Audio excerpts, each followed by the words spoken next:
El 17 de noviembre del 2018 fue una fiesta que me cambiaría la vida para siempre. Ese día con Amelia, quien está aquí y a quien debo la mitad de toda esta historia, decidimos llevar stickers con caritas felices para pegárselos a nuestros amigos mientras nos divertíamos bailando. Esa noche, en medio de la euforia, en una bodega gigante con más de 5,000 personas, en algún momento se nos ocurrió que sería una buena idea atravesar la fiesta de lado a lado para pegarle las caritas felices a todo el mundo. Y eso fue lo que hicimos. A algunas personas les encantó la idea, se emocionaban, nos pedían que les pegáramos las caritas felices en la frente o en la mejilla, mientras que otras se asustaron y nos dijeron que no tajantemente, con miedo a que tuviéramos malas intenciones. De cualquier forma, lo cierto es que estábamos en medio de un experimento social, observando diferentes reacciones frente al mismo estímulo. Un desconocido en medio de una fiesta que se te acerca con la cara llena de stickers y te dice: ¿quieres una carita feliz? ¿Qué habrían hecho ustedes? ¿Cómo habrían reaccionado? Lo cierto es que en algún momento, después de pegar muchas caritas felices, volteo mi cabeza y veo no muy lejos de mí a este chico con las manos en los bolsillos, mirando al piso, bailando solo, un poco triste. Entonces me le acerco y le pregunto: ¿quieres una carita feliz? Y entonces él, un poco confundido y pasmado, voltea a mirar a los lados, me mira de vuelta y me dice: ¿yo? Y yo le digo: sí, tú, toma, ¡pum! Y le pego una carita feliz en su camiseta. Y este chico, Felipe, se llama, mira su camiseta, me voltea a mirar con los ojos aguados y me dice: gracias. Nadie se había fijado en mí esta noche. Y me abraza. Y yo quedo en blanco. Y sin saber muy bien qué hacer, lo abrazo de vuelta. Y mientras nos abrazamos me doy cuenta de que algunas personas se sienten muy solas. Incluso sin darnos cuenta, a veces nos sentimos muy solos, hay mucha gente alrededor, pero nadie se da cuenta. ¿Por qué pasa esto? Esa noche no tuve la respuesta a esta pregunta, pero la llevé en mi corazón durante muchos meses, hasta que un día iba caminando por la calle hacia un parque para encontrarme con unos amigos y de repente me dan muchas ganas de hacer popó. Entonces comienzo a caminar más rápido, buscando un baño público. Camino 2 cuadras quizás, hasta que me detengo y pienso: un momento, no hay baños públicos por aquí. Es más, ¿existen los baños públicos? Hasta el momento yo no había visto el primero. Tiempo después me enteraría de que sí existen, pero en realidad son muy escasos. No es normal ir por la calle y decir: oh, tengo popó, vamos al baño público. Eso no pasa, ¿cierto? Lo que hacemos es buscar la tienda o la panadería más cercana donde podamos pedir el baño prestado, y por supuesto que nos prestan el baño a cambio de dinero, 1,000 pesos. Y si vamos a hacer del 2, adivinen, 2,000 pesos. Pero no tenía de otra, y eso fue lo que hice. Y mientras estaba ahí yo sentado, tuve un profundo momento de reflexión filosófica en la que pensé: ¡qué mierda! ¡Qué mierda que tengamos que pagar para satisfacer nuestras necesidades más básicas! Es decir, yo no hago popó todos los días porque me parezca un super plan. Lo hago porque me toca. En fin, cierro la reflexión. Muchísimas gracias, vecino, por alquilarme su baño. Vuelvo al parque para encontrarme con mis amigos, pero cuando llego al parque mis amigos aún no llegan. Entonces yo me siento a esperarlos. Mientras tanto, contemplo el paisaje y veo la siguiente escena. Personas alrededor, unas muy cerca de otras, algunas con el celular en la mano, otras paseando a su perro, otras simplemente caminando por ahí, pero lo que observo detenidamente es que nadie habla con nadie. Y que cuando mis ojos se cruzan con los ojos de alguien más, inmediatamente quitamos la mirada, como si tuviéramos miedo los unos de los otros, como si viviéramos en una constante atmósfera de inseguridad y desconfianza. Y entonces recuerdo mi abrazo con Felipe y encuentro una respuesta a la pregunta que me acompañó durante tantos meses. Por supuesto, ¿cómo no nos vamos a sentir tan solos si no podemos satisfacer nuestras necesidades más básicas en los espacios que habitamos cotidianamente, como la fiesta, como el parque y a veces incluso como nuestra propia casa? Porque así como hacer popó, interactuar con los demás, dialogar, también es una cuestión de supervivencia. Es una cuestión de supervivencia por una razón muy sencilla. Somos animales sociales. Eso significa que nuestra capacidad para cooperar y nuestra capacidad para sobrevivir están íntimamente relacionadas. No podemos solos. Necesitamos cooperar con los demás para sobrevivir. Necesitamos cooperar todo el tiempo con nuestra familia, con nuestros amigos, con el vecino en el barrio, con el desconocido que me encuentro en el parque, pero también necesitamos cooperar en el trabajo con nuestros colegas. Además de eso, resulta que no solamente somos animales sociales, sino que somos animales del lenguaje. Eso quiere decir que nuestra capacidad para cooperar depende a su vez de nuestra capacidad para comunicarnos. Y si juntamos ambas cosas, que somos animales sociales y que somos animales del lenguaje, si nos ponemos a pensarlo, nos vamos a dar cuenta de que nuestra calidad de vida tiene mucho que ver con la calidad de nuestras relaciones interpersonales, porque sin cooperación no hay supervivencia. Pero no solo eso, sino que además la calidad de cada una de esas relaciones interpersonales depende a su vez de la calidad de nuestra comunicación, porque sin comunicación no hay cooperación. Dicho en otras palabras, nuestra vida es un reflejo de nuestras conversaciones. O al menos yo creo en eso. Y como yo creo en eso, a veces me pongo a pensar qué pasa en un mundo en el que nos estamos acostumbrando a expresarnos en 200 caracteres y a eliminar a quienes no están de acuerdo con nosotros tan solo con oprimir un botón. Me pregunto, por supuesto, cómo no nos vamos a sentir tan solos, tan desconfiados los unos de los otros, si desde pequeños nos enseñaron que en la mesa no se habla de política ni de religión. Me pregunto cómo no nos va a dar miedo alzar la mano, decir que no estamos de acuerdo en un país en el que matan gente todos los días por llevar la contraria. Quizás la experiencia tristemente nos ha confirmado una y otra vez que esto del diálogo no es para nosotros, porque cada vez que hablamos de un tema sobre el que no estamos de acuerdo, terminamos peleando, odiándonos o hiriéndonos. Y entonces concluimos que lo mejor sería limitarnos a hablar de cosas superficiales, poco trascendentes, aburridas, predecibles, o peor aún, terminamos concluyendo que lo mejor sería simplemente no hablar, dejar de conversar, porque ¿para qué? Si ya sabemos que eso va a salir mal. Pero yo no creo que no hablemos de política o de religión o de cualquier tema profundo porque no queramos hacerlo. Creo más bien que no sabemos cómo hacerlo. Y terminamos inventándonos este tipo de dichos populares como que en la mesa no se habla de política ni de religión, como la excusa perfecta frente a una incapacidad, frente a una dificultad para relacionarnos con los demás. Yo creo que el problema no es que no queramos dialogar, sino que cada vez son menos los espacios donde nos sentimos seguros para tener buenas conversaciones. Es decir, espacios donde podamos compartir lo que pensamos y sentimos sin miedo a ser juzgados, espacios donde podamos escuchar y ser escuchados de verdad, espacios donde podamos cuestionar nuestras creencias y opiniones y las de los demás. Y quizás la razón por la cual estos espacios cada vez son menos y cada vez están en más vía de extinción, por decirlo de alguna manera, es porque se nos está olvidando cómo tenerlos. Es porque tal vez, sin darnos cuenta, se nos está olvidando dialogar. Pero no es nuestra culpa, por supuesto. Porque a muchos de nuestros abuelos, abuelas, a muchos de nuestros padres, madres, incluso hoy en día muy pocos de nosotros nos han enseñado herramientas para relacionarnos con la diferencia, con la diversidad o con la contradicción. Así como no es nuestra culpa que nunca nos enseñaran inteligencia emocional para gestionar bien nuestras emociones, y no es nuestra culpa que nunca nos enseñaran inteligencia financiera para administrar bien nuestro dinero, tampoco es nuestra culpa que no nos hayan educado en inteligencia conversacional para que podamos tener mejores conversaciones con las personas que nos rodean. Pero si no es nuestra culpa, yo creo que sí es nuestra responsabilidad.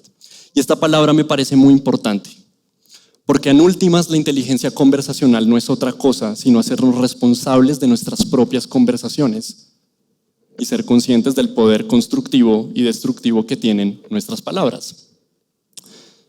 Y si es verdad que nuestra vida es un reflejo de nuestras conversaciones, y si es cierto que lo más urgente hoy en día tal vez es que nuestras buenas intenciones se vuelvan en verdaderas acciones, yo quiero compartir con ustedes un poco lo que he hecho durante los últimos años de mi vida para intentar hacer del mundo un lugar donde podamos dialogar más y mejor. De vuelta a mi historia haciendo popó en una panadería. Esa noche cuando llegué a casa y le conté a Amelia mi historia buscando un baño y luego mi reflexión en el parque esperando a mis amigos, nos quedamos pensando, bueno, ¿y entonces qué podemos hacer? ¿Qué podemos hacer nosotros, por ejemplo, para que en los parques tengamos más y mejores conversaciones? Sencillo, salgamos a la calle a hablar con la gente. Salgamos a los parques a abrir estos espacios de conversación con las personas. Eso fue lo que hicimos sin tener la más remota idea de cómo hacerlo. Este es el Parkway de Bogotá, una mañana de domingo soleado, abril del 2019. Llegamos con una manta tipo picnic, unos vasos, un termo lleno de tinto, de café y por supuesto unos stickers con caritas felices en honor a la fiesta donde comenzó todo para interceptar a las personas. Entonces llegábamos a donde estaban las personas, nos acercábamos y les decíamos si querían dialogar con nosotros. Como en la fiesta, algunas personas nos miraban feo, nos ignoraban, comenzaban a caminar más rápido, nos decían que no, pero otras se dieron el beneficio de la duda y se quedaron. Estos son los primeros 2 dialogantes que nos dijeron que sí. Es una foto muy especial para mí. Un vecino del barrio que dijo que era médico cirujano y un chico que dijo que era monje budista, pero que en sus tiempos libres le gusta hacer domicilios en bicicleta. ¿Por qué no? Lo cierto es que estos 2 tipos se quedaron dialogando 2 horas de pie, tomando tinto, arreglando el país. Y mientras yo estaba sacando esta foto, pensaba que eso que estaba pasando enfrente mío era un diálogo improbable. Algo que tal vez no habría pasado nunca si no habríamos abierto el espacio para que sucediera. Y entonces nos dimos cuenta de que había algo valioso en todo eso. Y comenzamos a hacerlo todos los domingos en un parque diferente de la ciudad.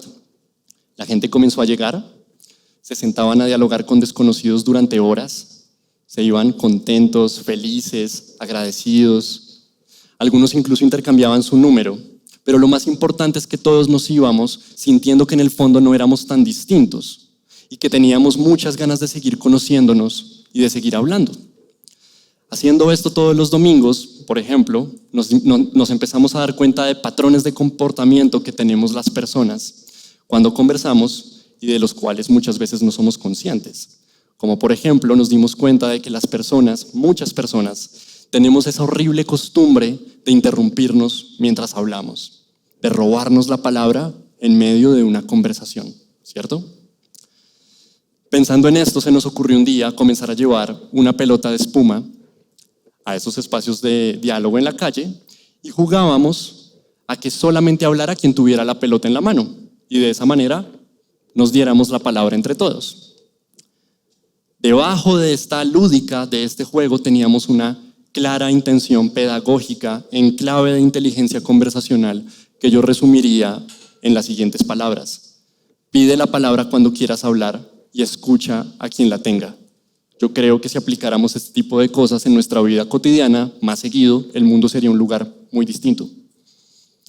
Además de eso, nos inventamos unas tarjetas con palabras sueltas de cosas alrededor de las cuales casi no hablamos mucho porque nos parecen difíciles, nos parecen sensibles o nos parecen polémicas, pero que son importantes como la palabra Dios, la palabra cuerpo, la palabra aborto, la palabra política, religión, etc. Y jugábamos a coger una de estas tarjetas de forma aleatoria y a conversar un rato sobre la pregunta que saliera en ese momento, sobre la palabra que saliera en ese momento. A la gente le encantaba esta dinámica, porque de nuevo, el problema no es que no queramos hablar de estas cosas, claro que queremos hablar de estas cosas, sino que no sabemos cómo hacerlo. Y con la pelota de espuma y con las tarjetas, estábamos intentando aportar alguna suerte de herramientas para demostrarnos que sí podemos si tenemos las herramientas correctas para tener buenas conversaciones. En estas estuvimos todo el 2019 y una buena parte del 2020 hasta que en marzo llegó la pandemia a Colombia y tuvimos que parar. Y ahí nos preguntamos, ¿y aquí qué hacemos? Si ya no podemos salir a la calle. ¿Qué tal si lo intentamos por internet? Nos preguntamos. No es lo mismo, pero si no lo hacemos el proyecto se muere. Entonces, como a muchas personas, a nosotros también nos tocó adaptarnos a la virtualidad. Y aquí empezamos a darnos cuenta de que muchas de nuestras conversaciones, de nuestras buenas conversaciones, comienzan con buenas preguntas. Si quieren tener buenas conversaciones, hagan buenas preguntas. Y eso fue lo que comenzamos a hacer. Reemplazamos las palabras sueltas en las tarjetas por publicaciones en Instagram con preguntas como estas. Preguntas que nos parecen relevantes, como por ejemplo, ¿qué es la corrupción y cómo nos afecta? ¿Cómo nos relacionamos con nuestra sexualidad? Si un ovni te abduciera en Latinoamérica, ¿sería un secuestro o sería un rescate? ¿Quién aquí cree que sería un secuestro? ¿Quién aquí cree que sería un rescate? Ok. Bueno, ahí tienen un gran tema de conversación para cuando salgan de acá. Además de esto, pensábamos que era muy importante para nosotros velar por la seguridad psicológica de las personas cuando vinieran a dialogar con desconocidos por internet. Así que nos inventamos un acuerdo de participación que las personas tenían que leer y comprometerse a respetar durante el espacio.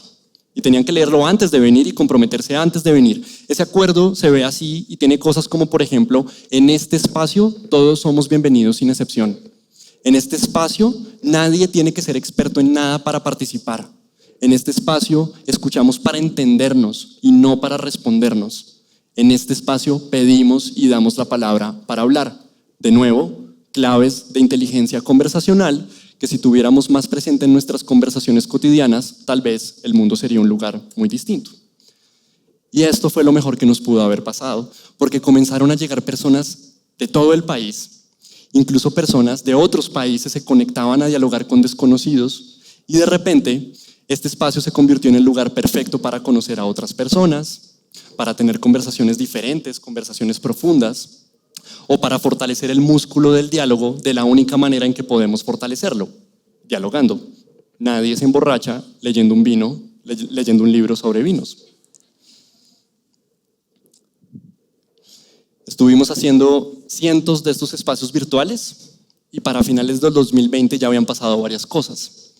Uno, nos habíamos vuelto unos nerds del diálogo, investigábamos muchísimo al respecto para crear cada vez mejores experiencias de conversación para las personas. Por otro lado, habíamos ya desarrollado toda una metodología de conversación a punta de ensayo y error. Teníamos muchas horas de vuelo dialogando con miles de personas en la calle y en internet. Y además teníamos un banco de preguntas buenísimas, de cientos de preguntas buenísimas para detonar conversaciones poderosas. Un día nos levantamos pensando que estaba muy bueno esto de abrir espacios de diálogo para desconocidos en la calle, en internet, pero nos dimos cuenta de que no estábamos haciendo mucho para tener mejores conversaciones en nuestra propia casa, con nuestra familia y con nuestros amigos, quienes son las personas con las que solemos compartir la mayor parte del tiempo.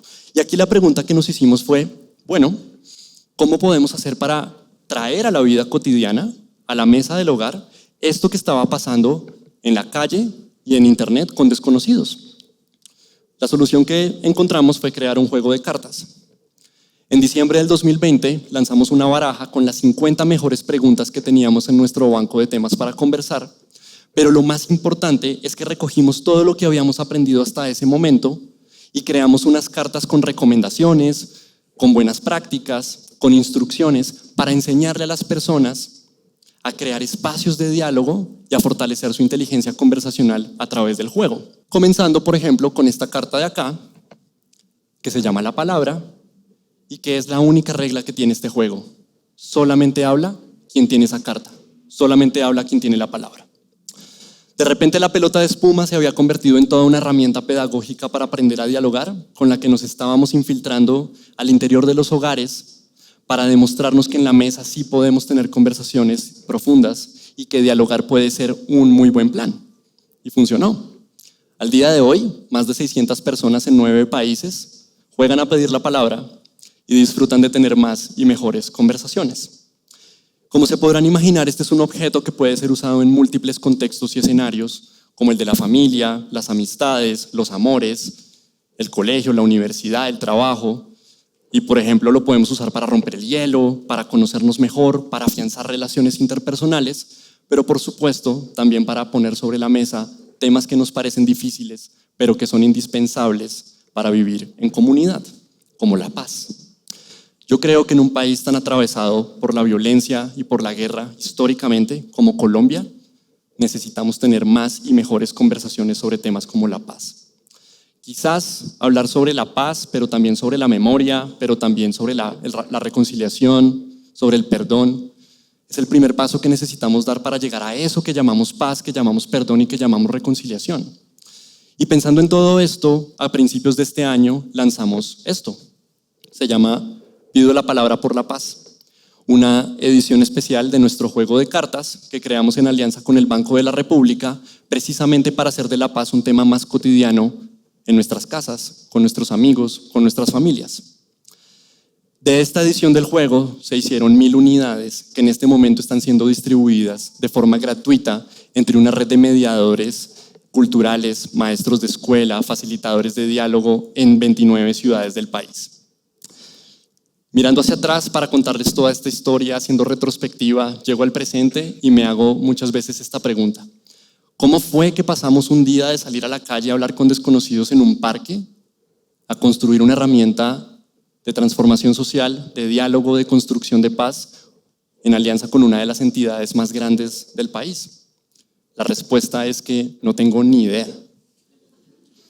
Pero lo que sí sé es que este es el tipo de cosas que sí pasan y le pasan a las personas comunes y corrientes como ustedes y como yo cuando las hacemos desde el corazón y sobre todo con la convicción de que estamos haciendo algo que realmente vale la pena.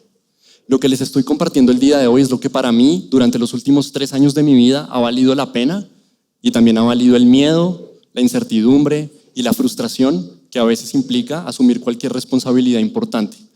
Pero creo que vale la pena porque creo que el diálogo es una apuesta ética y política por construir un mundo en el que podamos convivir haciéndonos el menor daño posible. Ni siquiera creo que se trate de no hacernos daño, sino de hacernos el menor daño posible. Aun cuando todo a nuestro alrededor nos diga que quien no está con nosotros es porque está en contra de nosotros y que si no estamos de acuerdo no podemos ser amigos, yo creo que siempre o casi siempre podemos tomar la decisión de no hacer caso, que es chévere.